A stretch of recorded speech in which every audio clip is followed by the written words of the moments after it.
আজকে সকাল সকাল একটা বিজনেস আইডিয়া নিয়ে আসছি। বিজনেস আইডিয়াটা হচ্ছে, আমরা যারা অফিস করি আমাদের সকালে যে নাস্তাটা, সেই সকালের নাস্তাটা কিন্তু করাটা খুব কঠিন। কেন কঠিন? কারণ একে তো সময় কম থাকে, তার মধ্যে আবার আমরা অনেকেই ভাজা পরোটা খেতে পারি না। দেখা যাচ্ছে যে আমরা যে হোটেলে যে পরোটা ভাজি খাই সেটা স্বাস্থ্যসম্মত না। অনেকে এটা রেগুলার খাওয়ার কারণে তাদের দেখা যাচ্ছে বিভিন্ন অ্যাসিডিটি হচ্ছে, তারপরে তাদের বিভিন্ন ধরনের সমস্যা হচ্ছে। এই কারণে আমাদের যদি একটা স্বাস্থ্যসম্মত একটা সকালের নাস্তা হয়, সেই ক্ষেত্রে কিন্তু আমরা অনেকটাই রিলায়েবল হতে পারি। তো আমার মনে হয় এটা নিয়ে আমরা একটা কাজ করতে পারি। কীরকম কাজ?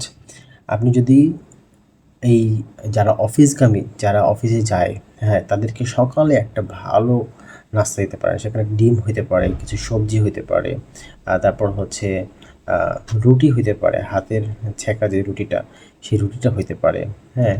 বা যে যেই ধরনের ডায়েট ফলো করে তাকে যদি আপনি সেই ধরনের নাস্তাটা দিতে পারেন, আমার কাছে মনে হয় এটা খুবই ভালো হবে। হ্যাঁ, কারণ আ লাঞ্চটা এখন অ্যাভেলেবল পাওয়া যায়।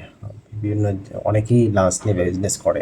কিন্তু সকালের নাস্তা নিয়ে এখন পর্যন্ত আমি কোনো দেখি নাই কেউ এটা নিয়ে বিজনেস করতেছে। তো কারো কাছে যদি এই আইডিয়াটা ভালো লাগে সে এটা নিয়ে বিজনেস করতে পারে।